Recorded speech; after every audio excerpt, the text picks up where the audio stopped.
So, Jonah, you're going to tell me a great story about me? Is that what's going to happen? No, I'm going to give you... No, I wish. I just met you. Yeah. But I'm going to give you a compliment. I'm the biggest Howard Stern fan there is, basically. Yeah. Oh, I can't make that claim, but Sure. I worship Stern, and Yeah. I think he's and because the reason why I think the most is because I think he is the best interviewer. Yeah. And I've been reflecting a lot about what I'm going to do if he ever retires, or what, What are you going to do with your life? Yeah. Do I just stop living? It's sad that that's my life, that I really don't know what I'm going to do if Stern goes off the air. But I was thinking, I just think what you've built is really special in the way you interview people. And I was thinking, like, if he went, I think you've created this great thing where you could, not be like him or whatever, but have the same really special niche of, like, where people really want to see how you interview someone. Yeah. And so I wanted to give you that compliment. That's very nice. Thank you. Yeah. I just did his show for the first time in my life. Oh, I heard it. I listen every day. That was You're crazy. You've done it a lot? I've done it twice. And what was the first time like for you meeting your hero? I mean, were you fucking nuts or? I just listen. Yeah, I was. And I was so excited to meet, like, Sal and Richard and, like, Ronnie the limo driver. Like, I really was freaking out to meet those people, because I listen to that show when I wake up in the morning. If I'm shooting a movie, I listen in the car all day in between takes and stuff. It's like hanging out with a fun group of people. Right. That's what I love about it. Well, some people have that relationship with him. They've had it all their life, but you didn't grow up on the East Coast. You were picking it up here and like on the rerun or what? Well, when you were growing up? Yeah, I grew up in L.A. and my dad would listen.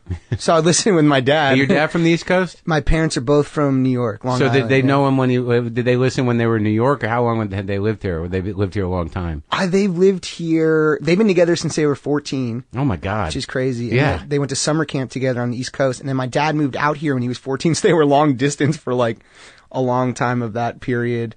He claims they broke up for like a year and he got to date other people, but I don't know. I'm probably divulging too much. So your dad He's like, don't worry, I like dated other people. And my mom's like, yeah, me too. Like, they have this. When they were 15. Well, just like this instinctual, I actually talked about it with my friend, like, when people have been together their whole lives, they have this kind of maybe insecurity about it in that, because it makes them seem fearful in some way that they never explored, or I don't know. Right.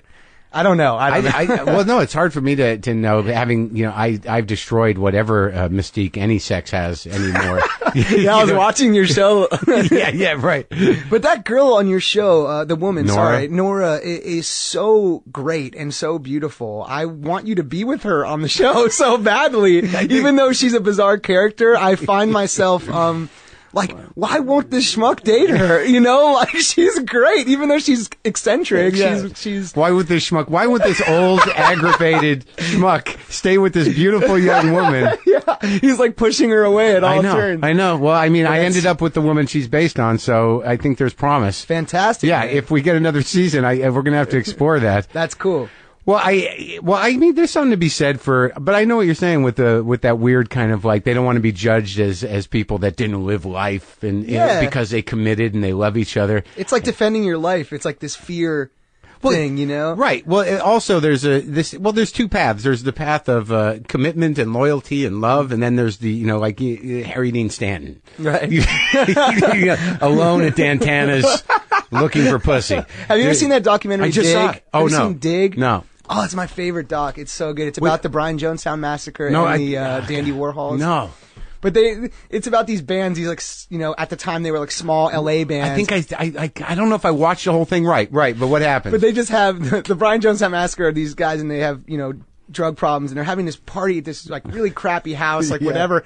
And it's like 4 a.m. and there's just this like really VHS footage of Harry Dean just there at 4 a.m. like playing guitar with these guys, and I was like, man, I don't know that guy, but he probably has great stories. Yeah, well, there's a doc that I just watched. It's like this hour and 10-minute thing that just came out. I'm sending it to my buddy. Mm-hmm. I don't know where they're going to release it, but it's a doc on Harry Dean, but it's not really a doc. It's not like a life, kind of, it's like a portrait of the guy. Uh-huh. Like just sort of random things, a conversation with him and David Lynch. He sings some songs, but it's more of like a arty kind of like. Cool. Yeah, it was beautiful. I would be very interested in So that. wait, so now tell me on the mic about this iconoclast offer that you denied to do. That is hilarious. No, it's not hilarious, but I told you about that in the kitchen of your house. Well, I don't know. I love that show, Iconoclast, and they asked me to do one, and I didn't feel I was worthy to be on the show. It's weird when you get offers like that, right? Well, I don't know if it's weird. It's super flattering, but I didn't feel I was worthy of that. You know, I felt like I can name 5,000 people who are more deserving of being on that show. Right. More than well, you're me. a young guy. Yeah, I'm 29. Right. It's sort of like, well, there was the movie I did a couple of years ago, the first one. And I mean, you know what I mean? How are you going to go through a career or like have this history as someone on a show like that when you've only, been alive for... I haven't done that much. Exactly. Or lived. But yeah, like Norman Lear was on it and stuff. And I was just like, he's the most impressive human being in the world. And I just was like imagining myself talking about the 4 movies I've made as if I'm, I don't know. Well, who would you have liked? Who would you have talked to? Who would you have matched yourself with? I probably would have chosen. I don't know. I always I probably would have chosen a hero of mine, maybe like a Beastie Boy or. They were big heroes of yours. Yeah, they're great, right? Well, I was. Yeah, I mean, Jews have a notoriously hard time being cool in pop culture, and I think the Beastie Boys really, like Dylan, the Beastie Boys, they helped us out. Dustin Hoffman, they really, Sandler when he was, doing his comedy albums, like, that really did make me feel cool to be Jewish, or that it was like, you could be a cool Jew out there. Right. Like, that was... Yeah, we needed new, Dylan was an older Jew that made it cool, and Sandler and the Beastie Boys were sort of contemporaries. But that's true. When you find out, isn't that an amazing moment as a Jew when you find out someone's Jewish and you're like, oh, that's great. Yeah. I mean, there's this rapper now called Drake, and he's half black, half Jewish from Toronto. So... And he's like huge. It really all the big rappers like him. That's great. So he has those two things to temper his Jewiness. He's got the black and the Canadian. And he did this video for my favorite song of his called "Hell Yeah, Fucking Right," and it's him getting re-bar mitzvahed. And it's this black dude who's Jewish, and it's incredible, you know. And it's like, I don't know. When you're young, you're 9 or 10 or whatever. You know, when I would hear Sandler's comedy albums. Yeah. When he was doing that stuff, yeah. he was a total rock star. The Beasties, like, that Beasties to me was really important to feel like there's some world where a young Jewish kid with a Ninja Turtles yarmulke could be cool one day. And in front of the camera. There's plenty of people behind the camera. The Jews have always been the machinery. Right. But like to be cool publicly. Yeah, to tricky. Have some sort of swagger in some way, or I don't know, some kind of cool behavior. Oh yeah. You know? Well, I remember I was sort of amazed when I found out that was it Mike? Which one of the Beastie Boys' fathers, Israel Horowitz? Mike Horowitz, Ad Rock. Right. His dad is like this. The biggest playwright, or big playwright. And I did an Israel Horowitz play when I was in college. Indian Wants the Bronx. So I've seen that play. Yeah, it's a good play. Yeah, John Casal was originally. Oh, was he? Yeah. I believe so. Did that you makes see sense. That John Casal doc? No, I haven't. I love that guy. Dude's in 5 movies. Everyone Best Picture nominated. Yeah. Deer Hunter, Godfather 1, Godfather 2, Dog Day Afternoon, and The Conversation. Right. It's like, did 5 movies, was engaged to Meryl Streep, and then passed died away from cancer. Very sad. Horrendous. Smoking. Was it? Yeah, lung cancer. But it was from smoking? Not to take it down. No, it's all right. Yeah. Oh, really? He must have smoked a lot. He must have got a lot in. He died a young man, right? In his 40s, right? Yeah, well, He was really young. He was engaged to Meryl Streep, one of the most brilliant, maybe my favorite actor, at least one of them. And he just was so brilliant. I mean, he's Fredo. For you guys, no, he's great. He's Fredo. Yeah, that's great. He was very sensitive, and in Dog Day Afternoon, he had a vulnerability to him. I don't know where he come from in terms of training. Do you? Was he a method guy? Well, him and Pacino came up together, and they did Strasberg's. I believe so. And they did all those Israel Horowitz plays. Right. And Israel Horowitz is in the documentary a lot. And Rachel Horowitz actually produced Moneyball. Really? A film that I was in. Is that his daughter? It's his daughter, Adam's sister, and she's a lovely woman. If you're listening, so it's all comes around. Did you ever do theater? I did, and I went to New School in New York. I know the New School. Yeah, it was new. I took a philosophy class there once as a 35-year. I think I decided to go back. Like I was a comedian, I was living down the street, and I was smoking a lot of weed, and I'm like, I think it's time for a philosophy class. I would have loved to have an adult you in my philosophy class. I couldn't. I thought like I was old enough to wrap my head around it. I still couldn't. You know, I really thought it would all make sense. Well, that's the thing about the new school. It's, you know, young people who didn't go to regular college and these people that are going back who are, they're like senior citizens. And Parsons. Yeah. And the Actors Studio at that time was there. Well, for me, it was really because I couldn't get into NYU. Exactly, right. And it was down the street, and I wanted to live in New York, so I was like, fuck it, this sounds awesome. Yeah. And that's where I started, like, writing plays and acting and stuff, and, you know. You wrote plays? Yeah, I wrote, like, one acts, but they were, you know, they were attempted to be funny and weird and just bizarre, probably. The people that I've had on that I've talked to about their playwriting, and there's a few of you. Uh-huh. I always like to go, like, what were the plays? Do you remember if you could pitch them? Do you remember? They were so dumb. They were just really dumb. But because were they dumb, like arty dumb, like you were trying to? I was trying to be like, probably like Michelle Gondry or something. Right. I don't know. I was probably highfalutin and thought I was a million times better than I was. And I would actually put them up at a bar called Black and White in East Village. And they, I don't know if whatever. They knew I wasn't 21, maybe. Right, I that's don't right. want to get You'll them be in all trouble. right. You're not going to get in They're trouble. my friends. But are they still open? Yeah, and they're awesome. These guys are really cool. They own a bunch of bars in New York now. They're doing really well. But you weren't drinking, right? No. Yeah, of course. Just performing. Just sober performing. Exactly. As an 18-year-old. So what were they, though? Do you remember what I mean, they were so dumb. I mean, they were just really like, it would be like one high concept each one that was poorly executed. So it'd be like a kid that grew up. On purpose? Poorly executed? No. It's just in upon reflection. Yeah. Like, you know, a kid who grew up in Neverland Ranch or Hitler's college roommate, you know, like really high concept, trying to be offensive in some way, maybe. I don't know. Like, but you took Hitler's college roommate, because that seems like a sketch. Like a kid who grew up on Neverland Ranch, that sounds like it could be loaded up for some, you know, real drama and sort of, you know, kind of intense. But Hitler's roommate, was that a real, what was the idea of that? The idea was that Hitler was like a terrible roommate. Obviously. Like he was sloppy and like didn't clean up after himself. I mean, I don't know. This is like, I think at that age, especially like 18 or whatever, for me at least, it was about like trying to be offensive maybe in some way, or I don't know. Irrelevant, or just make an different. Impact. Yeah, I don't know. I don't know what it was. I did the same thing in college. You know, you read a couple of plays and you're like, well, this art shit seems easy. You know, I can do this. you know what I mean? Like, how much work does this really take to be Sam Shepard? I could do that. Right.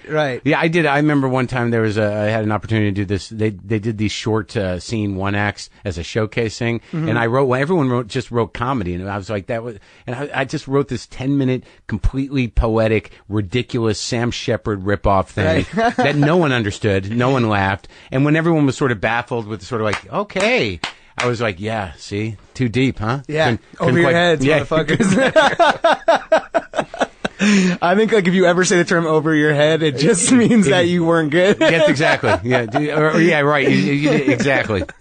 Audience fucking. Right, it's that thing when people like going like this. Yeah. No, it didn't make sense and it was stupid, and maybe you should try to be a little more general. And so I don't know a lot of people that grew up here, and you grew up kind of in show business. So your dad moved here when he was 14, not alone, apparently. No, he just packed up his, what's that, like, bundle with the bindle? Stick his and hobo bandana. Stick? No, his dad passed away, and he moved out here with his mom and younger brother from the East Coast, and he went to Uni High out here. Yeah. Which is, a public school out here, and then, yeah, I grew up out here. That fly's going to piss me off. Yeah, that fly. Do you hear that? I do. I hear it. And I'm going to try to figure out what we're going to do. He's right around you.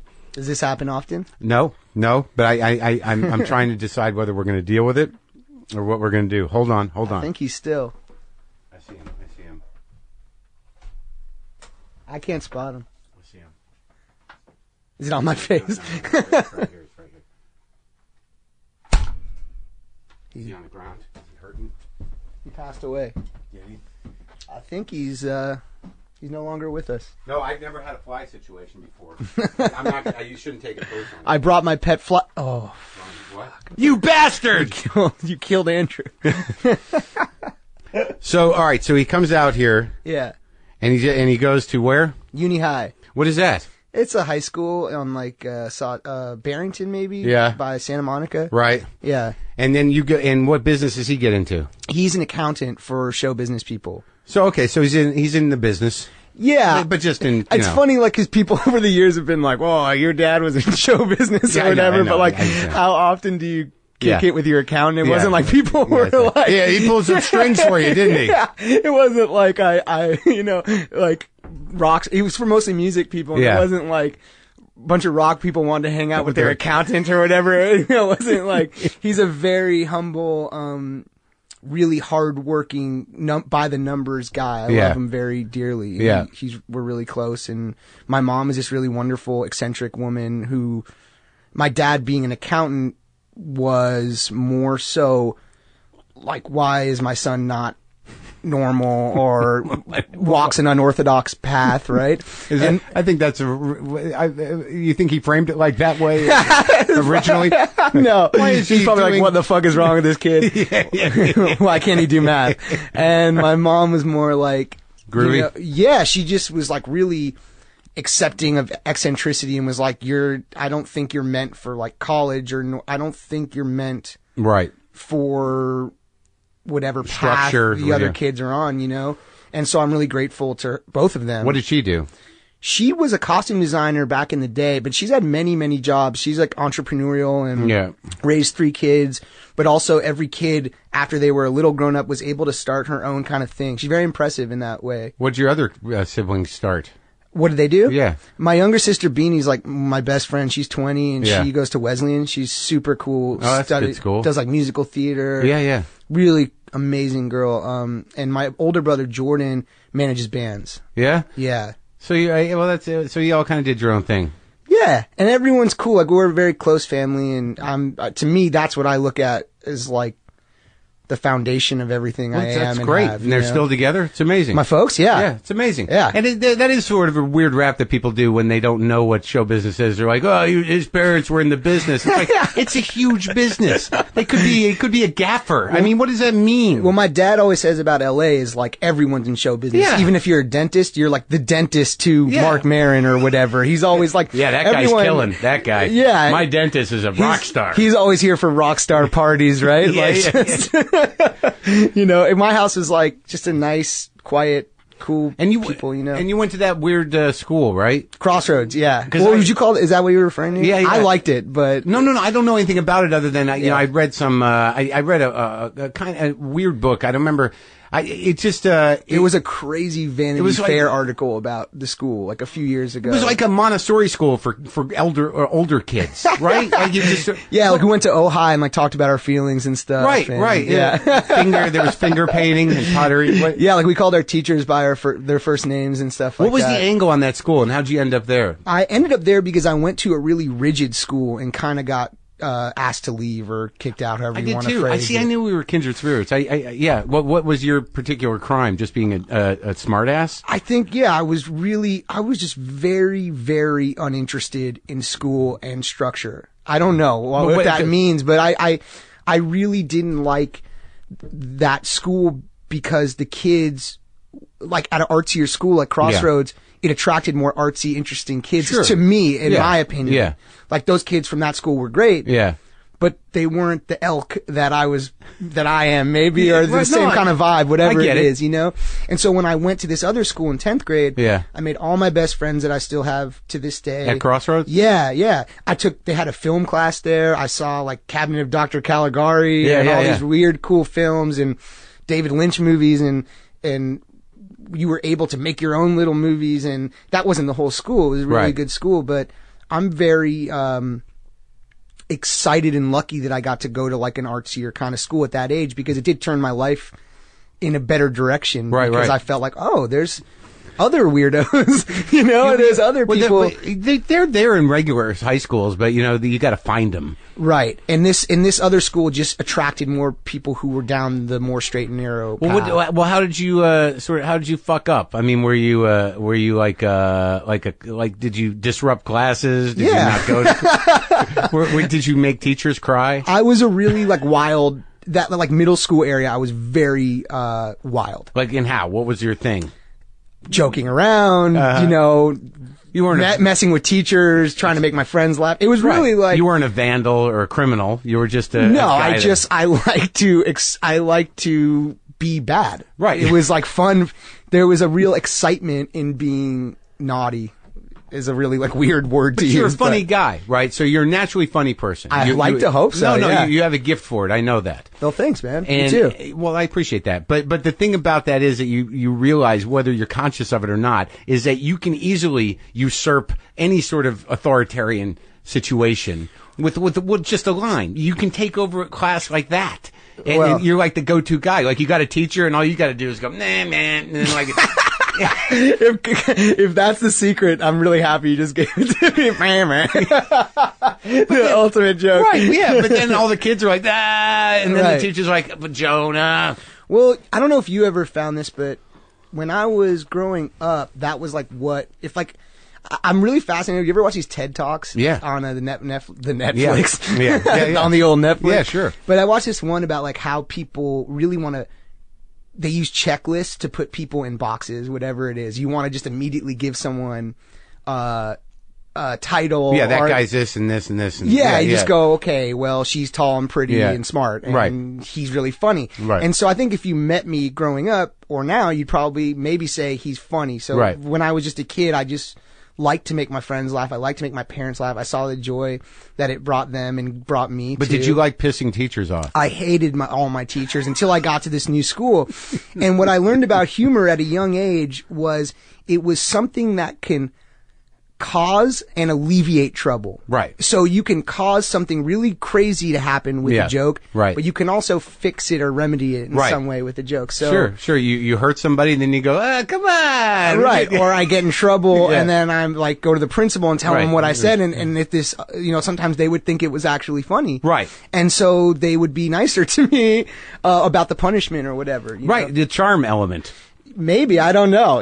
I saw that it was this kind of thing that I liked about life. That for some reason was part of my brain. It comes naturally. It comes naturally, right? Yeah, I don't know. You don't have to try to be funny necessarily after a certain point. I liked the joy. It brings me a lot of joy to make my friends laugh and my family laugh. Yeah. So how did they kick you out of school? Was it dramatic or just a letter? It was a letter that said we don't want him to come back. It was really polite. I got a letter from a private school, the same thing. Mark possesses the wrong kind of leadership qualities. We suggest a military school or a boarding school. Oh, gosh. That's what they said. My poor parents. I honestly, like, when I think of those years, I'm just like, guys, I apologize all the time. I'm like, really? Guys. Yeah, because I just wanted, like. Did you cause them a lot of stress? I mean, what was the stress level? Were they like, what are we going to do? I always loved them. We always loved each other. Right. And were, like, nice to each other. But it was like, I think they just had to worry more about me at that time than my siblings probably, So at Crossroads, you go there. You do whatever you want, whatever your interests are. Your brain opens up to all this stuff. And the teachers were awesome. Yeah. And do you get a degree or do you just get a? Yeah, no, it's like a real, like people went to like Harvard and shit from there. Yeah, like it's a legit school. Yeah. Like, it's not just a flower and a backpack and they do have oh my gosh, they really do have some ridiculous shit there though. What? The schedule runs on like 3 cycles and it's alligator, cow, and bear. What does that mean? I don't fucking know. And we went to Ojai and like. We went on an Ojai retreat in like a sweat lodge. Like it was like totally like a movie, you know, like it really was totally idiosyncratic. Was this groovy kids going to a sweat lodge to, did you have a guide? I mean, what was the idea there? You guys were what, 14 years old? Yeah, my best friend, Schmidt and I were together on this trip. Yeah. It was incredible. He actually, my character in 21 Jump Street is called Schmidt, based after my buddy. And we went on this trip and just a lot of funny stuff happened, like we're guys who liked funny stuff. Yeah. And it was like really sentimental, like Ojai, like sweat lodge talking about feelings. So for people who like to joke around and stuff, it was real fucking hard not to make a joke out of the whole, because people were talking about their feelings in the lodge. People were saying crazy shit and I respected that because I'm very open with my feelings, even at that age, but it was more the seriousness of like feeding a tree, like it was stuff like that where you, as a funny person or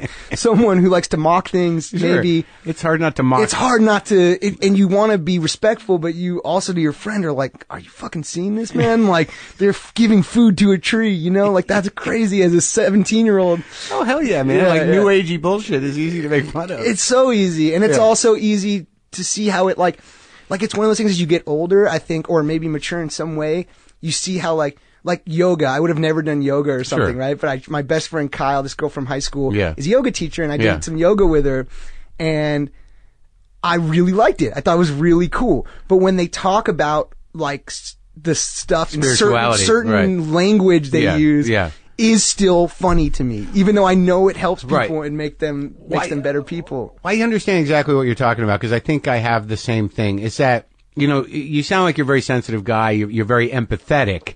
But there is something ridiculous about things. And I've been in situations like that where you're like, this is it's not angry. It's not like, this is fucking stupid, I'm not going to do this. But we have to acknowledge it's silly that this is ridiculous. Right. But then you get older and you're like, life's crazy and people just want to be happy. Right, yeah. So whatever the fuck makes you happy, right. And go with that. But you can still make fun of it. Like, I do jokes like that, and it hurts people's feelings, but there is, like, people who take themselves very seriously in stuff that is ridiculous, or it seems ridiculous, or that you don't take seriously. It's just hard not to, you want to mock them right to their face so they kind of lighten the fuck up. It's like, it's not that serious. For me, it's not mocking them, it's more like, we should share in that this is a little silly. You know, like we should look at each other. Like, you know, when something weird's happening, like on a plane or an airport, I always look for someone else who gets it. Like Dave Chappelle had that bit about the other black guy on a plane, one of my favorite bits ever, because they know they're not going to get taken hostage. It's like one of the, they like wink at each other, like we're okay. Yeah. I like when something weird happens, you know, you always look, like that was how I knew who my friends were always. Right. Where when something strange or bizarre or funny would go down, the person you can share eye contact with and go like,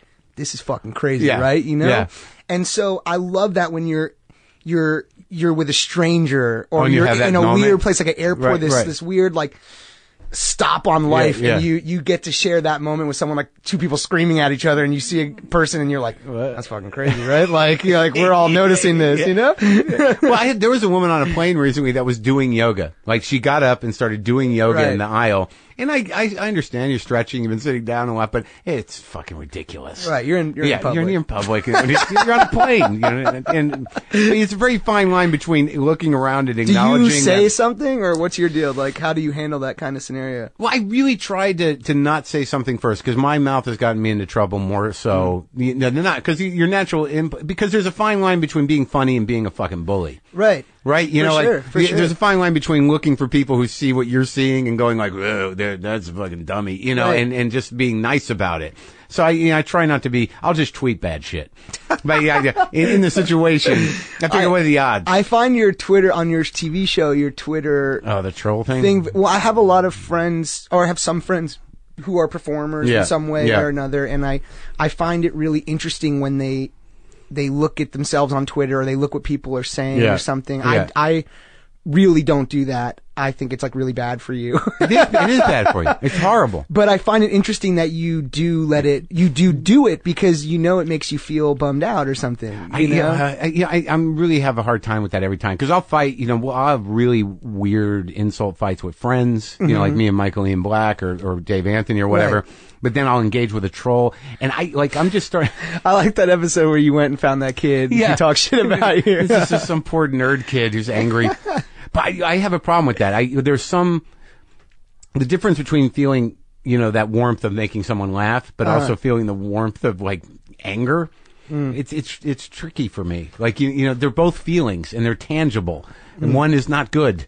The other is good, but I still have a sort of compulsion towards that. Rage is very relieving. Is it for you? Sometimes. I mean, I don't feel good right after, but when you're going, shut the fuck up, you know what I mean? You're like, you know, after you do that, you're sort of like, okay, I'm sorry. You know, all right, you're crying. I feel that that's out of me, but clearly I've done some damage here. I'm glad you find that enjoyment. No, it's not enjoyment. It's something I have to stop. You don't get angry? You're aware. You're aware, and that's the good part. That's right. No, I'm getting a lot better. Yeah, I find that if you want to keep women in your life, you might want to turn that down a little bit. You don't find yourself angry? In general? Yeah. I mean, of course I get angry sometimes, but... what are the things that, like... I would be angry if someone was, like, mean to someone close to me. Yeah. Or, you know, if I really cared about something creatively, and not anger. I actually wouldn't even call it anger. I would just call it like protectiveness. Right. Probably in general. Yeah. And frustration. Yeah. Yeah. Yeah. But I would really like, if I love someone and someone's, mean to them or something, that would really bum me out. And yeah, that would bum me out. So it's usually a friend or family based sort of thing. It's not even anger as much as I would just get like bummed that they were sad, you know? I don't know. But you've never had cause to go like, shut the fuck up, you asshole. I don't know if shut the fuck up is ever come out of my mouth towards someone. It's like I've just been watching The Sopranos and I literally just I just finished. I know it's weird. It actually is weird. You watched them all? I envy you. I'd love to watch them all again. I watched it when it was on. And it's weird to I didn't mean to bring this up, but since I did, I really am like heartbroken that James Gandolfini passed away. It really is. I got to meet him a couple times, and this isn't what this is about. But just he was the nicest guy. Yeah. So I'm really heartbroken about that. Yeah. And I happened to have been on season 5, rewatching it just as because I love it so much. When he passed away. Yeah. And I've been watching it, and one of the things I noticed a lot about it is how people talk to each other in the show. Yeah. In regards to what you were just talking about, where you say like "shut the fuck up" just like your wife or something, and then the next day you're somehow speaking again. Like I didn't grow up in a household like that, and so to me it's very fascinating to watch. You didn't grow up in a mafia household? Good. No. My dad's Gumar was no, I'm just kidding.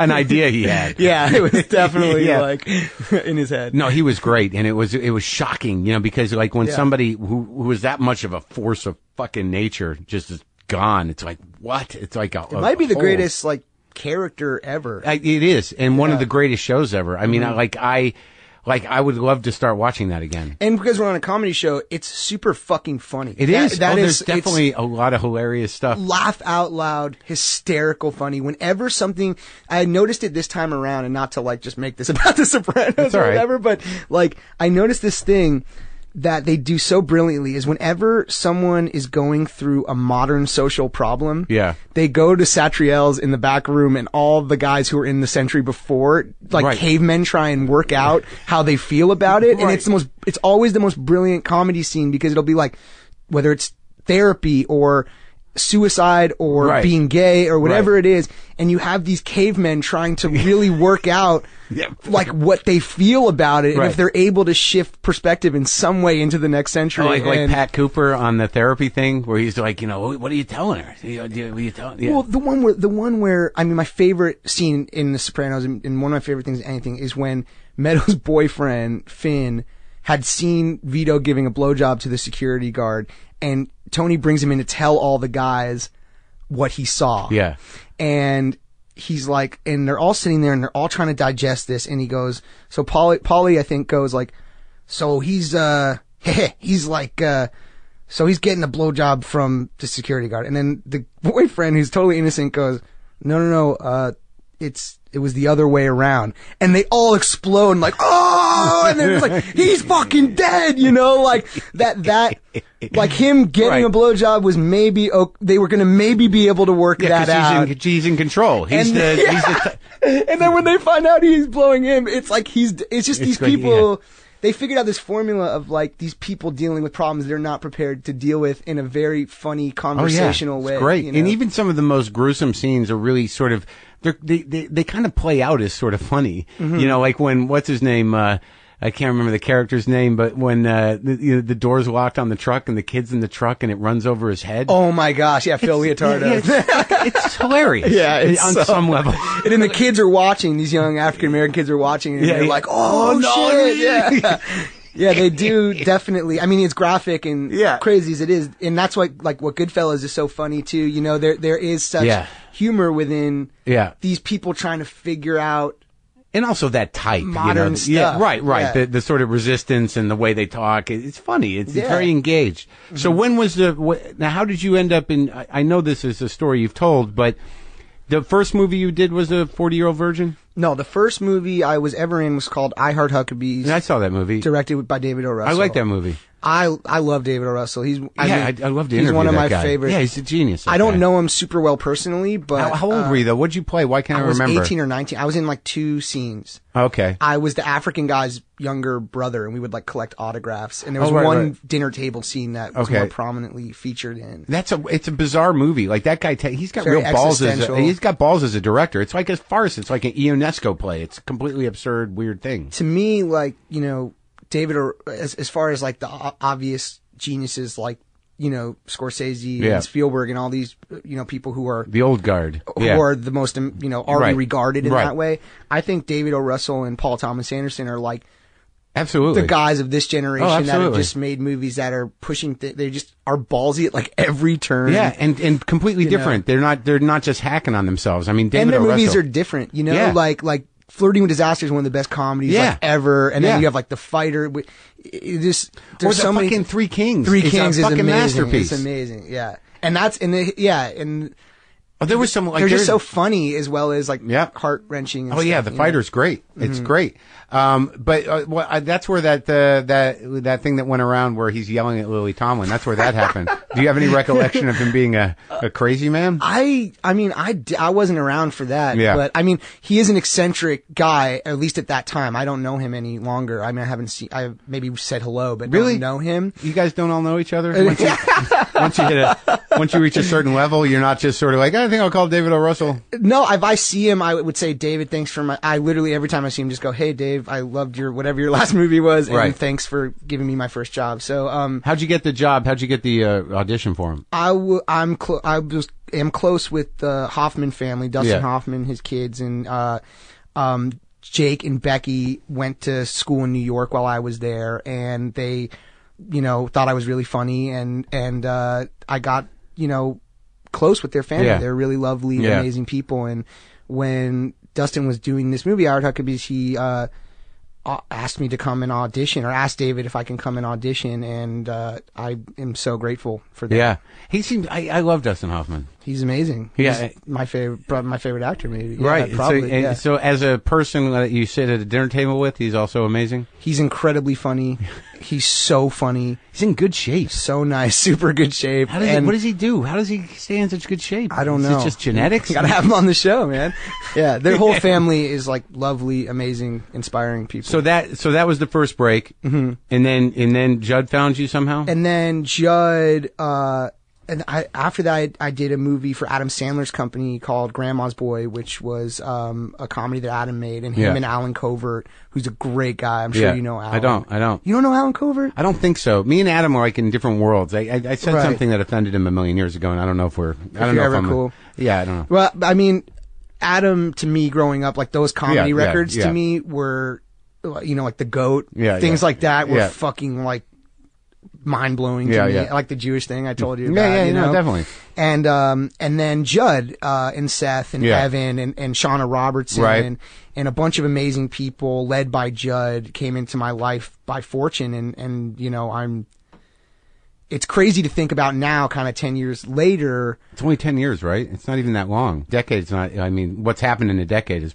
mind-blowing, right? Yeah, and I'm actually interested to hear did you have much experience with Judd, like, coming up as a comic, or? We met a couple times, but I didn't really know him that well. He went, he was one of the smarter ones who realized that stand-up is a long, hard, and horrible road, and that he had talents that were comedic but could go other places, and, he built a different life for himself. Definitely. I met him briefly at one point in time, and then, by the time I interviewed him, that just came about because he loved the show, and he wanted to be on the show. So that's when we became friends, kind of. So I didn't really know him as a comic, no. That whole crew I didn't really know. They came out to L.A. sort of early, and I was still in New York. Yeah. Well, they had a plan. They seemed to realize that show business was Hollywood. a business, and that, you go find your way in the business. So I just thought, like, well, I want to be a comic, and it'll find me when it has to. Right. Yeah, so I'm in my garage, and they're up on the hill. So, I think you're doing okay, Mark. Yeah, I'm doing all right. I'm getting by. But in the 40-year-old version, that scene with you, I didn't know who the fuck you were. And when I first saw that, I'm like, who the fuck is that guy? Like, that was the funniest fucking thing in the world, because it was a type. Thank you. Well, I think with Seth, too, that you guys have somehow, like you were saying about Cool Jews, is that there was sort of a pattern. There was sort of a way that Jewish comedy was delivered. And I think you're right in saying that Adam did something different. And I think that, the way Jewish timing sort of played out, if you watch Woody Allen, you watch any of the old comedies that are Jew-driven, there was a neurotic Albert sort Brooks. of... Right, there was a neurotic, sort of self-aware, persistent. It had a rhythm to it, and I think you guys sort of came out, like you and Seth, and who were the other guys? Like, well, Paul Rudd, Jason Segel. Well, yeah, Jason too. I'm talking Jews. I don't think Paul's Jewish. Is he? He's half, right? He's half Jewish. He's full. Rudd's a full Jew. Okay, all right, well, good. So he just doesn't look Jewish. I see there's He's handsome, that's why. Right. There's so many shows I've been doing lately that's just like this Jewish theme. Like, I'm just waiting for the anti-Semites to be like, all right, enough. No, but you know what? Because of that thing I told you about, like the Beastie Boys, Yeah. or not that I'm in any way cool, but like, I think it was dope that they weren't shy about being Jewish. I think it's cool. No, but it's great because it transcended the shtick of it. You know, there was this whole period in the 70s where all Jewish communists like, oh, you know, there was the Catskills and there was shit, Catskills, and then you went into sort of like I'm an analysis, and then it was sort of this gray area, and then you guys sort of did something that wasn't shtick. It was like there was a different timing to it. Like when you did that scene in 40-Year-Old Virgin, I'm like, I didn't even know, it was just funny in a way that I had not seen before, and it was so brief that the scene was so tight that and you sort of stood out in that whole fucking movie. That's really nice, man. Did you feel that? Well, that day, it was one day, was probably, I would say, maybe the most important day in my life, if not definitely one of them, because I was friendly with Seth and met Judd in the audition for that movie. I met Seth in a movie theater before then. Just by coincidence? I just sat behind him, and Jason Schwartzman was a mutual friend of ours, and so we talked about Jason and how great of a guy he is, which he is. Yeah. And so I knew Seth, and we were friendly, and then I got that part, and there was one line, and the whole bit was about an eBay store. Right. Yeah. With Keener, and it didn't make sense because it was like, I want to buy a skateboard, and she said, you can't. And he's like, I don't get it. And that was the whole scene. Right. Now, it was pouring rain that day that I got there. This sounds like I'm trying to be overly cinematic or something. No, that's good. But it was pouring rain, Yeah. and they couldn't shoot the scene they were trying to shoot outside. So they had a whole day to shoot this one fucking line scene. Mm-hmm. And so Judd was just like, it was his first movie, and he was just like, just start, you know, I noticed everyone was improvising, so I just was like, this is an opportunity to show someone who I think is really, really amazing and look up to so much that maybe I could improvise with these other people here. And I got to improvise that scene for a whole day with we found those random goldfish boots, and it turned into me talking shit to Keener, with Catherine Keener, who's, by the way, the greatest person in the world. Talking shit to each other. And it became this kind of thing. And Seth would call me over the months that they were test screening the movie for audiences. Right. And he said to me, him and Judd said to me, there's no logical reason for this scene to even be in the movie. Like, all we want to do is cut it out, but it keeps getting really big laughs. And so that was a moment for me that really, I think, you'd have to ask them, but I think it made Judd maybe want to continue working with me. Right. You know, and so that was an important day for me, and I'm really grateful to him in every way. Did you feel that at that moment that you had some, like, knowing that your comedy, your sense of humor was so validated in such a huge way, did you find that, I don't know, it's weird to be funny on purpose. You know, like, because I do it for a living. Well, it's just all of a sudden, like, you're the funny guy and you got to show up and do that. Did you become hyper aware of how to work with your sense of humor more? Or were you just sort of like, I just did the thing. I just riffed it and that was that? I mean, I really just approached it as from like an actor in a movie. So if the character was a certain way, you know, or in that scene there wasn't a character, so I maybe invented some weird, aloof, weird kid, you know. But you have a natural sense of timing. It's just interesting. And with the Judd stuff, it's very set up for who's the funny. Like, you need to kind of bring your shit, or you're not going to make it in the film. Right. Like, you're going to get cut out of the movie if you're not really funny. So there's a real importance on being, making sure you write material for that scene. You think of what areas that scene could maybe go in, and then be really open to improvising within that scene. And then, like, in Knocked Up, and then in Superbad, there's, like, the character in 40-Year-Old Virgin there was sort of a slightness to him and sort of an oddness to him, but you didn't have time to really flesh out a character. No, it was like a 3-second scene. But then in Knocked Up and then in Superbad, you're slightly aggravated funny. Yeah, definitely. And that, for some reason, I want you to be that guy. In my mind, it's like, he's got to be this aggravated sort of, you know, compulsive Jewy guy, that's always got an angle on something. But, well, I don't know, you know. In Superbad, that script was so beautifully written by Seth and Evan. I mean, to this day, never received a script. Maybe Cyrus, I was very like moved by that script, just the screenplay of it. Like that script they worked on for 10 years. It was incredible. Yeah, I talked to him about it, yeah. Yeah, I heard them on here. They were great. And those guys are, in my opinion, the best comedy writers in the screenwriters working today. They're good guys, too. I mean, they're the nicest. You know the word mensch? It was like invented for those guys, you know? And so, but they wrote this screenplay that was, honestly, the table read where we read it out loud for the studio and stuff was like a epic thing amongst the studio because it was us just reading it. And their script was so funny that, so that character was really angry. He was a guy who had felt slighted by life. So, that was easy to have that approach. And the only thing I was cautious of was to maybe try and make a character in Superbad that felt, with all the anger and hostility, that you kind of understand why he's maybe angry and maybe have some sort of sympathy towards the end of the film. You were conscious of that. Definitely, yeah.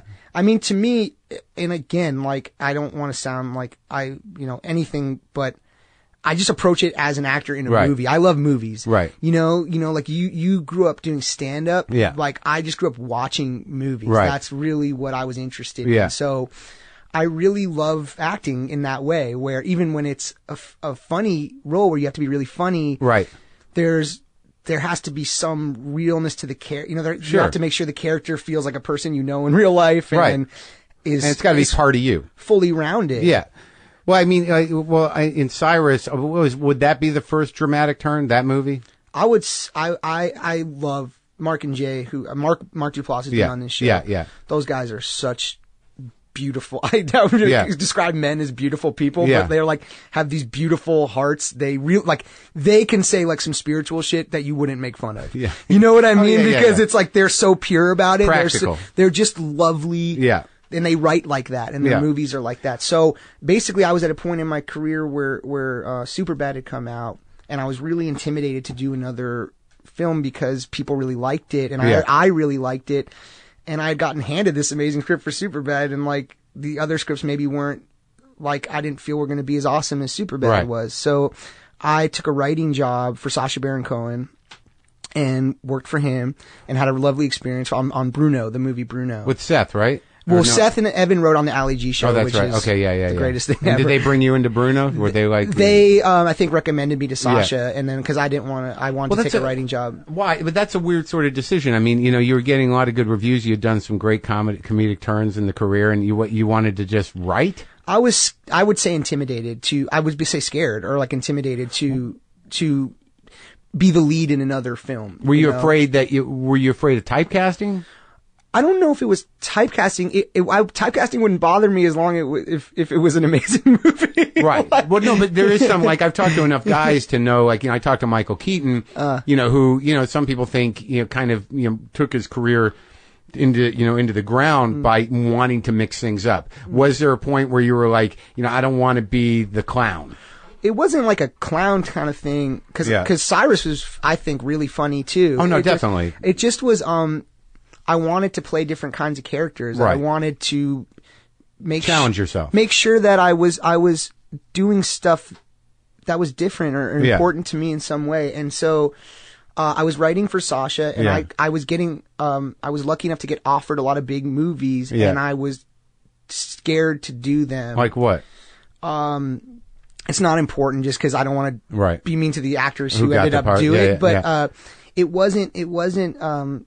It didn't feel right, and I would say it was my own intimidation of insecurity, or I would say no, intimidation of the movie not being as proud of the movie as I was of Superbad. Okay, like that was like your perfect movie experience. It just was like at that time. But okay, so you have to go by like the time in your life, right? Yeah. So at that time, as like a 21 or 22-year-old, to get that script, it was like God came down and it was everything I ever could have wanted in a movie, with Judd making sure it was great, and Greg Mottola, this amazing director, and Seth and Evan, who are just we just spoke the same language. Right. And Shauna Robertson, who's my best friend, who produced a lot of of those it just was, it was like a dream. Like you perfect. Couldn't ask for all the stars aligned.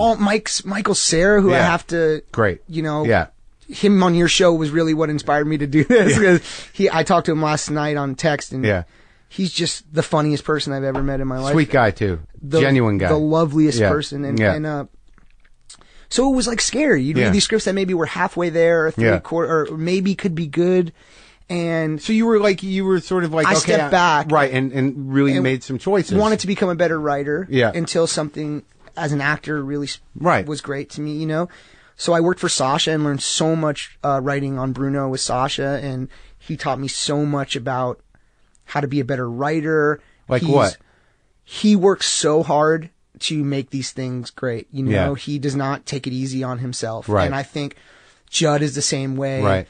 You know, you learn from lucky enough to have mentors like that. Right. I'm so lucky. I think actually mentorship is the greatest thing you can do in the world for somebody. I was so lucky to have that. But even my dad or my brother in their respective fields, they don't take it easy on themselves. Right. Working hard is a value. It is. And these guys reflected that, you know, like and my dad. Was that something that when you were younger that you, like, cause I know as a class clown and sort of a natural creative person or a disruptor, that a lot of what I got when I was younger was like, he's very bright, but he's just not motivated. I'm really fascinated by when something clicks in for a kid, right? Right. So I would always, you know, my mom would always be like, you're special, but everyone thought she was like crazy or whatever. Right. You know, because there was no real evidence of that. You weren't motivated through academics or athleticism or anything. So I'm always fascinated by that point in time when something clicks in for that person. So once I found movies and comedy and screenwriting and acting, I wouldn't want to do anything but work on that and make that better. Yeah, it's great. Once that clicked in for me, I had my thing. It's weird because, like, when you talk about that, you know, it's not, and it happened at the time it's supposed to happen. I mean, you know, some people are great students, but I mean, that wasn't us. So, but there is, but you know, when you really found what you wanted to do, you know, there was a certain amount of, you know, cosmic synchronicity, but the age is the right age. I mean, what, you were 21, 20 years old? And this shit started, I mean, that's when it's supposed to happen. Or I'm even lucky that it happened at that, I was 18, and I'm even lucky that happened at that age, because a lot of my best buddies, they're still, you know, we're maybe 28, 29, still trying to really find whatever that passion is. Sure. So I feel fortunate that even at that age, I knew what was up, or knew what I was passionate about. So when you do, well, okay, so you work with Bruno. Yeah, I was working for Sasha, and he was amazing. All those guys, his writers are so funny too. Like, those guys deserve so much props, like Dan Mazer and Ant Hines. All these guys are so brilliant. Mark and Jay, it was a choice between a really big movie, and Mark and Jay had this movie Cyrus, but I should start with, I met them at a film festival 10 years ago, the Duplass brothers, and saw their short film Intervention. Yeah. And I was blown away by it, and I was 18, and I was like, I want to be an actor. You guys have no value in me at all, but if anything ever happens to either you said that of to us. him? Yeah, I was 18. And wait, I was how were you at this film festival? I was in Jake Hoffman, my buddy, Dustin's son, made this short film that I was in, and that film was in the film festival as well. That's hilarious. And I saw this short film, and I was like, this is the most amazing thing I've ever seen. Yeah. These guys are brilliant. Right. And I was 18, it was in Las Vegas, it was Cine Vegas, I don't even know if it's still around anymore. Yeah. And I went to Mark and Jay, and I was like this 18-year-old kid, and I was like, imagine an 18-year-old kid walking up to you right now going like, if you'd ever like me to act in anything, I'd love to be a part of it. These guys were like, who the fuck is this guy? And why would we ever want to... I was in a short film in the other short film, Yeah, and then when Michael Cera and I were making Superbad, we saw that we would watch trailers all the time in our trailer. And we saw the Puffy Chair trailer of Mark and Jay's movie. And I was like, these are the fucking guys that made Intervention. I told you about these guys. And we were all amped, and when Superbad came out and was successful, I reached out to them and was like, hey, I met you guys a while ago. I'm maybe in a position now where people will pay for movies that I want to be in. Yeah. And you're the first people I thought of that I wanted to work with. And we went and got tacos in Silver Lake, and they gave me the script for Cyrus, which, besides Superbad, was like... all the scripts that have been the movies I'm most proud of, it's because the scripts, I immediately knew they were the right movie for me to be in. You know? Right. And I read it, and it was so funny, but so moving. Like, it was really, it sounds like so corny, but it really moved me a lot. You know? So that was like another one of those characters, not unlike you said, in terms of when you looked at it in Superbad, that, you know, towards the end, there was a turn in this guy's personality that enabled you to feel empathy for him, because that's a difficult character in Cyrus. Well, Cyrus, I think, is probably the most complex dude I'll ever play, maybe. Yeah. And those guys only seeing Superbad and Knocked Up, whatever, feeling trusting enough for me to play that guy was the nicest. It was as nice. It was like Judd seeing me, or you know, Yeah, like, right. I'm just really grateful that they trusted their movie. Yeah, to me in that way. It's a great movie, and it is funny in a very unique way, because it's a tricky character, because you're like, he's creepy. You know, he's so got problems, and you know, him and his mom have this really weird relationship. Oh God, dude! When for the first time you like hug and stuff, or I mean, I don't remember what the moment was. When I read this scene, the shower. That's when I was like, this movie's fucking batshit, man. Like, he walks in, the mom's in the shower, and John C. Reilly's there, and he walks in and brushes his teeth while his mom's in the shower, and I was like, this movie is going to be crazy. I want to be in this movie. And it fared well. I mean, it did great for you, right? Well. I don't know. I love it so much. I love it. I've watched it twice. Thanks, man. Yeah. I love it. And I love those guys. And I love John Riley and Marissa Tomei and Catherine Keener. Like, that was just such a cool experience. We shot it in that house. And you know Keener at this point, because you worked with her before, and she's great. She's been the catalyst for most of these things in my life, actually, if you really think about it. Because what happened from that was, I had heard that Cyrus was turning out pretty well. Yeah. And I think some people were maybe starting to hear that it was going to be a cool little movie or something. And I got on a long list of actors to maybe play this part in Moneyball. Yeah. And Bennett Miller, who is the smartest person I've ever met. He is literally the smartest guy I've ever met. He was living with Keener casting the movie. Yeah. And Keener was in Cyrus saying, like, you know, Jonah did a different kind of thing. It's not like Superbad or whatever. Uh-huh. And he was like starting to take note of that because he was living in her guest house. Yeah. And so Mark and Jay, I asked them if I could show a screen. It was like set up as a mock friends and family screening. Right. It was like a Truman Show I kind of pulled so Bennett could come see. Before the release of Cyrus. Way before they were even done. And so he saw that, and then him and me and Michael Cera and stuff went to Cantor's after, because I showed Mike the movie too. And I got the part for Moneyball, which obviously, you know, which for me was a really another great thing I'm fortunate to have been a part of, you know. Well, it seemed like things lined up, and also in between that, you did get him to the Greek. Yeah, get him to the Greek. Nick Stoller and Rodney Rothman, like those guys. So Judd, the most amazing thing about Judd is that he just finds all these cool, funny people, you know, not me included. I'm the bad apple of the, but like, you know, Nick Stoller and Rodney Rothman, all these writers that we got to be around, and they, you know, they made, Nick Stoller made Forgetting Sarah Marshall. Yeah, that's funny. And Get Him to the Greek. And you had another great scene in that too. Thanks, man. And is that what sort of built the relationship between you and Russell? And yeah, that was an interesting thing, because I got to be in Hawaii for a month, and I only shot like 1 or 2 days or something. And so I would just hang with Paul Rudd. I would babysit Paul Rudd's kid, you know, Jack. I would literally just take him around and look at sprinklers and stuff. And he was obsessed with sprinklers. It was really fun. And I'd give him cupcakes for breakfast. And sorry, Julie. And, you know, I wasn't working a lot. So I was just in Hawaii, and I would go watch and hang with all the guys and stuff. And I had these scenes with Russell Brand. I didn't know who Russell Brand was. Yeah. And I remember he kept being like, I'm really famous in England. Yeah. And I was like, this dude's full of shit. No way, man. That's like I'm big in Japan. It's like the worst line ever, you know? And he's like, no, for real. I'm like real fucking famous in England. And so I was like, okay, cool. And so we acted together, and I just played this like weird sycophantic dude who was obsessed with the rock star guy. Right. And I think when they were editing that, Nick liked maybe the relationship between Russell and I thought we bounced off each other in a funny way, and Get Him to the Greek was the result of that, I think. And it's a funny movie, man. Thank you, man.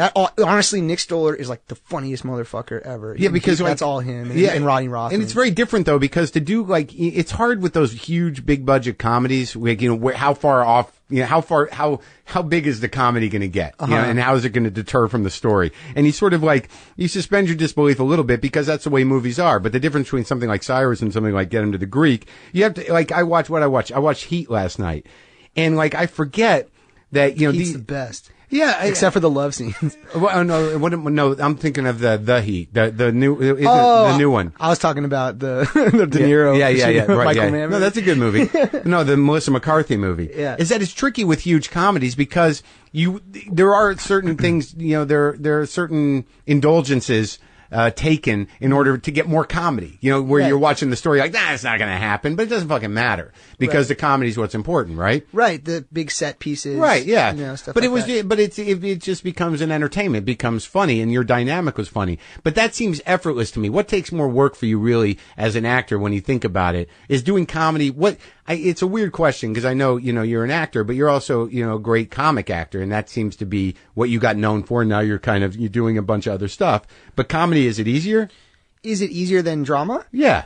It's just so different. But I mean, like just when you're in it, the thing, I mean, because like it seems like when you're doing Cyrus, the choices that you have to make to maintain that character, there's a diligence to it that you have to really, you know, you've got to stay in that thing. And you've got to interact like that. Whereas I think any comedy you're in, whether, you know, whatever amplification you're at personality wise, the groove is different. Well, here's what I appreciate that compliment very much, Mark. I don't deserve that. That diligence was not. But in drama, it's real life. So whatever the conversation would be like in real life within that character, you stay in. Yeah. In comedy, you find a weird tone that you were just talking about. Right. Like, it's a little heightened reality. Right. And each movie's different. Right. And so with the challenge with making a comedy film is everyone deciding on the same tone of reality. Right? Like, so 21 Jump Street we decided on a little bit heightened. There was this little vibe of heightened reality. Yeah. Not even little at some points, like the chicken truck and shit like that. Like, we decided we were going to take some things to go a little more fun. Right. That wouldn't exactly happen in real life. Sure.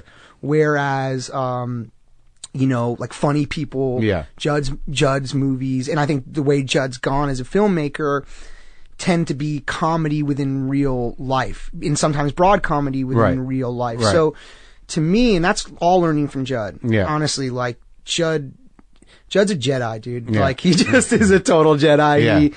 He, you know, he knows so much how to make these kinds of films, and I think so much of it is settling on what the reality is within the film. Right. So everyone is now on the same page. Right. And the director's job is to adjust those people to that reality once they've decided. Sure. So to me, right now, I'm really, really lucky that I get to go back and forth. Yeah. I try and do one comedy and one drama a year. It's a rare thing. So you're conscious of that, like one comedy, one well, drama. not like I won't do this movie for whatever reason. Like, I would do any movie if I thought it was going to be awesome. Right. I just want to make movies I would go see at the end of the day. But so I don't get stale at either one, maybe, or I don't know. Like, I just made 2 dramas in a row, and then I'm gonna go make 22 Jump Street in September, and I couldn't be more excited to go be fucking funny. Like, that's just like to just go and be funny with Channing and Phil and Chris, the directors, and like just fucking laugh. Yeah. So that's awesome, you know? Like, and I'm so lucky. So I don't think one's harder. One, you have to be more conscious of a joke every minute. That's another thing. Sure. You know you're delivering comedy. And the other one, you know, you don't have to have that awareness. Like, a scene could be cool in a drama. Yeah. Where, like, nothing funny happens. Yeah. You know, whereas, like, if you're shooting 21 Jump Street and you haven't made, like, 6 jokes in the scene, you fucked up big time, dude. You're, like, in big-ass trouble, and you're gonna be an ADR with a pen and a piece of paper trying to punch up the movie afterwards, you know? Yeah. In Moneyball, though, when you got that opportunity, what was the difference in your confidence, you know, as opposed to saying, how'd you transcend the intimidation of it? I mean, that was a big opportunity. It was. Knowing Bennett through Catherine Keener and Shauna Robertson helped a lot. Just knowing, like, you trust that guy. Well, I mean, I think it's more like, do these people fucking trust me? That is always how, you know, in those situations you feel like, just please don't kick me out. That's like literally, you know, you just, like, it was so, the same thing with Judd, like early on, I was just like, please don't find someone you like better, you know, or that's going to do this better, you know? Yeah. But the Brad Pitt thing was the most intimidating on that movie from the beginning. Just on the initial rehearsals were just me, Bennett, Brad Pitt, and myself in the room. Yeah. And he is the coolest Had you met him before? I had met him a couple times, Yeah. and he had approved me to play. He produced the movie, so he had approved me to play the part. And I had met him at a concert, a Radiohead concert years ago. Yeah. After Superbad had come out. He is the coolest dude. Yeah. He is a bro. Yeah. You know, he could hang like this, and he would fucking love you, dude. Yeah. Because has that same kind of alternative mentality towards things. You know, he's always offbeat, like wants to look for offbeat shit, you know. He's a guy that, like, I have no idea what he's like. You know, he's just super cool. Yeah. And super nice. Yeah. You know? So I was intimidated to go into those first rehearsals. And then, like, so that wasn't intimidating enough. And then, like, a week into it, Philip Seymour Hoffman gets there, and it's just us four in a room. And I'm like, what the fuck? The fuck, dude? Like, this is really intimidating, you know? And so, but Brad Pitt is very disarming of that. He's so famous that you can not help but be intimidated. Yeah. But he's so disarming of it and charming and cool that it goes away after a week. Philip Seymour Hoffman, Phil was way more intimidating to me, just because when he walks into a room to act, like if you're going to prepare to do a scene, everybody just better be on fucking point, because like he's so good that you are going to get eviscerated if you're not trying really hard not to, you know? Yeah, he's locked in. He's just so good. You watch him act and you're like, I'm watching Did like you a learn great from artist. him on set? I mean, were there things that you notice about these guys when you say that he's so good? Did you on set? Did it raise the stakes of your game, or did you think about that? I try and learn as much as possible whenever I'm around. Did you ever have any formal training acting? I did at New School. Right, that's it though, huh? Yeah, not a tremendous amount. And then I just got to make a bunch of movies. I was so lucky that I hopefully just tried to get better with each movie, and you know, but I try and learn as much as possible. Did they ever tell you anything? Did you ever ask anybody anything? Did you ever, like, when you're working with someone like Philip Seymour Hoffman in that role, where he also hates me in the movie, which was scary. That was really the most scary. Right, but you know, like, did you glean anything from him? Did he give you any advice, or was he just? He didn't. I didn't ask his. It didn't, like, he comes in to set. He's there. You know, that's it. He's there to work. He's there to work, and I, of course, probably learned so much by just watching him and acting in a scene with him. But I'd say I'd probably learned the most from John C. Reilly and Leonardo DiCaprio. I would say those are the two guys who probably have, through acting with them, just as an actor, you know, like Judd and Seth and Evan have taught me more than I could ever imagine. But as actors, those two guys really, like, I feel have taught me so much, and I've become a better because of I got to work with those guys. Like what specifically? Brad Pitt. What specifically? Like with John and Leonardo. Like, because I mean, they seem sort of like John's great, and Leonardo's like a movie star, but he's always good too. What was it? An emotional thing? I think John C. Reilly is just a gift from heaven. Yeah. I don't know. Like, the way he can evoke sympathy from his performances. You know, like in Magnolia or even Chicago, like Mr. Cellophane Man. He makes you want to cry. Yeah. And he's so brilliantly funny also. Yeah. And he's so talented. I just think that guy is like otherworldly. Mm-hmm. And then Leonardo DiCaprio is a guy I think he's the best actor I've ever worked with. He's just fucking brilliant. He can just transform himself immediately, and I've never seen anything like it. Just like on a dime. Yeah, and I think what Brad Pitt is so good at is he's doing so much that you're not maybe picking up on. Right. I don't know. I think he's just one of the subtlest actors. There's a naturalness to it. He's just got a swagger to his acting. That real is movie star thing. But John Reilly, I think, can make your heart break. And I think you can't learn that. I don't know. Right. Yeah, that's amazing. So now, so you get all these accolades and all these nominations, and now you're at a different level. Has it fucked with you at all? I disagree. Well, come on. Let me make assumptions. Did you? Well, I mean, it must have been amazingly flattering and humbling and like amazing. You know, I mean, 10 years in, you had this amazing run, and then you get these accolades. It must have like done some number on your head a little. I guess I'm really flattered. I don't feel deserving of it a lot. You know, I think I just got lucky to work with people who were awesome at every turn, right. And that made me get to do good work. You know, I think Bennett Miller, you know, deserves all the credit for me getting an Oscar nomination. You know, he directed Capote, and Philip Seymour Hoffman won Best Actor for that, and those guys together are amazing. I just feel, I don't know. It's bizarre to think about. I don't feel deserving of it. And then I watched This Is the End, and I got to be honest with you. I mean, you know, I laughed in that movie, but I laughed the hardest. It's just the way you phrase shit. I don't even know what the fuck it is. But Seth and Evan are so crazy. That movie, the fact that that's a mainstream movie is so great. And bizarre. It's a deeper movie than I think people let on. I mean, it's hard to do that sort of end of the world thing. But the fact that, you know, Satan is left, you know, screaming over, he rapes you, but then he's left screaming over his dick that has just been amputated. Well, you sort of, everyone's doing this heightened version of themselves. Yeah. And you know, you sort of played it a little sort of like, I don't know how would you I would say, like, way overly into himself. Right. And I would say the kind of nice person where you can tell they're kind of fucking with you, but they're being super, super nice. But so you can't call them out because they're being so, their way of fucking with you is being incredibly, incredibly sweet at every moment. No shortage of that in show business. Yeah, exactly. Because when you had the devil voice, and then Jay, and you're saying that it's not very compelling, Jay. Is it compelling? Yeah, that was just like us improvising fun stuff, you know. But you were doing it in real voice, obviously, and then because they had told me you're gonna have this modulation. Is that compelling, voice. Jay? So I was, we all thought it was funny, and I was just started talking like I would fuck with a friend. Date with him, right? But I knew I would have this voice added later on, so I was like, "Oh yeah, is it funny, Jay? Is it compelling? Whatever it is." You know, so that stupid. fucking was hilarious. Thanks, man. Yeah, you're working on 21 Jump Street, and what are the dramas that are coming out that you're working on? I shot. I got to act in a Martin Scorsese movie. Oh, that's right.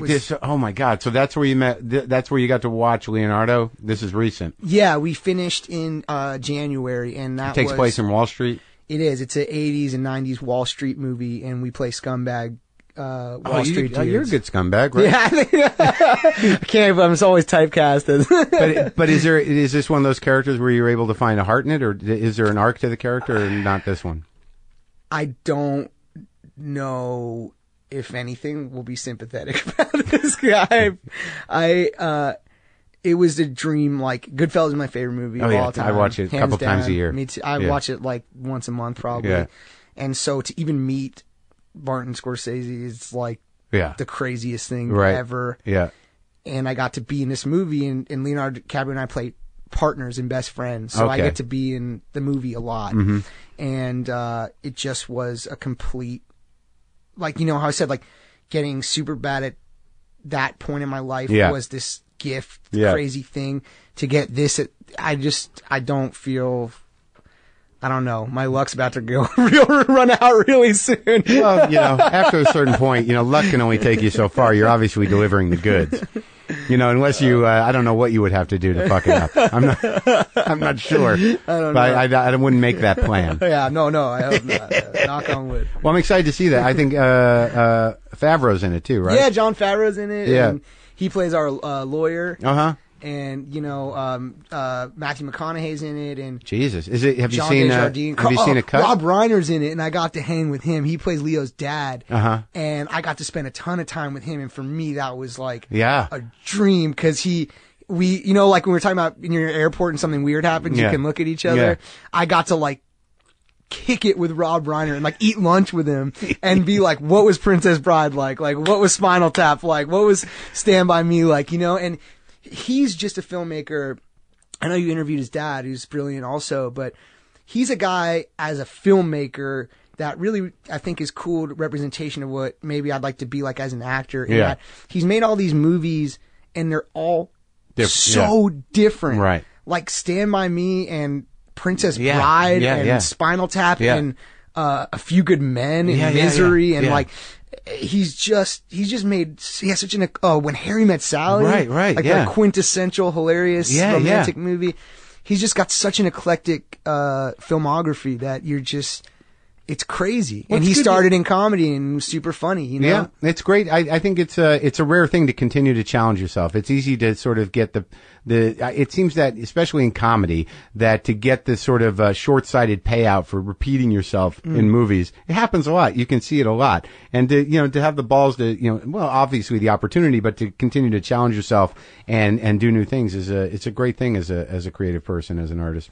I think I'd be really sad with myself. I don't know if that was a compliment towards me. No. No, it was, definitely. I just think I don't know. I really think it's so important to try and just do as many different things as possible before you're gone. Yeah, and you're doing it, man, and I appreciate you talking to me. Yeah, you're a great guy, Mark. Thanks for having me. Yeah, absolutely.